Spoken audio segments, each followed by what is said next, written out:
Hi there. I'd like to buy some silver. Morning, sure. Let's see, what kind of silver did you have in mind? Well, how much silver can I get for $100 trillion? We don't have that much You don't have silver. that much? How much is that exactly? I can pay for it right here. I have $100 trillion. Okay, well, If I came here with a $100 trillion bill, how much, what would that buy me in silver? Ooh. This looks like it is denominated in Zimbabwe dollars. I'm not really familiar with this type of currency. It wouldn't buy very much nowadays. I'm looking at this Zimbabwe banknote, and $100 trillion. These are available on eBay for $2 or $3 a piece. They are worth almost nothing in the country of origin. Paper currency is a promise to pay. That's what it is. It's government promising to give you value for the currency at whatever the going rate is. The Zimbabweans, well, essentially what happened, the price of everything started going up, and the government tried to keep prices down by printing more money. It's fiat currency in the worst order because it's currency that had no value, so they just kept adding zeros to it because there was nothing behind the currency in Zimbabwe. There wasn't stable government, there wasn't stable economy, so all it was printed paper with nothing backing it.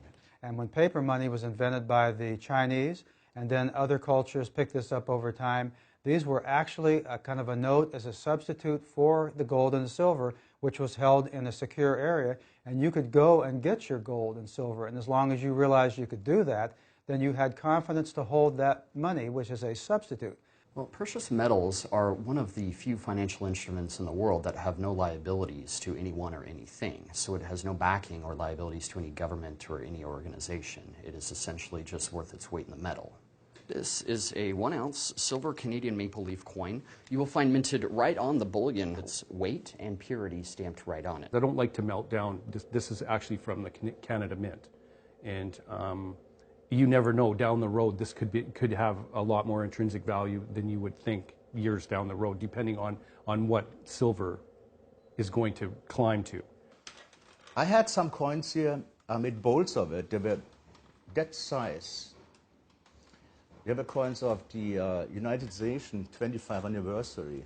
And I find them beautiful, but they don't have any point for me.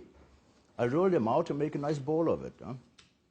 Use it for scotch drinking. And I found that anything that's 1966 and older, there's a higher pure silver content in the coins. Quarters, dimes. So what I did, my dad gave me quite a nice little collection of coins. And I started to go through them. And I took out dimes, okay, and I cleaned them up and I made them into cufflinks. I often say to people, I'm almost going to sell you a currency that we're going to form into a piece of jewelry that you're going to wear forever. If you have some proper metal in your hand, with gold, silver, platinum would be in that case, that doesn't lose much value. Paper doesn't have no value at all. Precious metals have always maintained value throughout the course of time, whether that be in gold or silver. They can fluctuate going up and down, but they will definitely maintain value. On the way down to Buenos Aires, I was sitting next to a woman who was an Argentinian, and we got to talking, and she discussed what had happened a few years before when their currency had self-destructed, and how 4 generations of Argentinian wealth had been virtually wiped out because all of their wealth was in the Argentinian currency. But she had her money in a bank in Boston, a certain amount of it. Now, she had a certain amount in U.S. dollars, which didn't collapse in relationship to the Argentinian currency, but she also had some gold and silver. Most of their net worth was saved because of that situation, having it in some aspect which did not lose its value. It can sometimes keep you from complete financial devastation.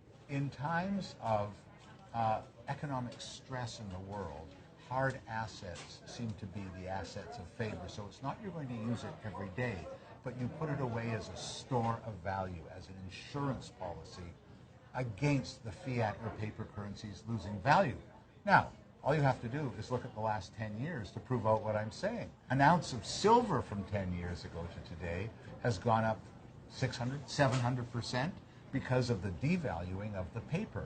5,000 years of history have told me that whereas every paper currency that's ever been created has gone to zero in terms of value, this never has. The fact that it's a precious or semi-precious metal gives people faith to use it, gives people faith that it's going to keep its value, where paper does not necessarily keep its value.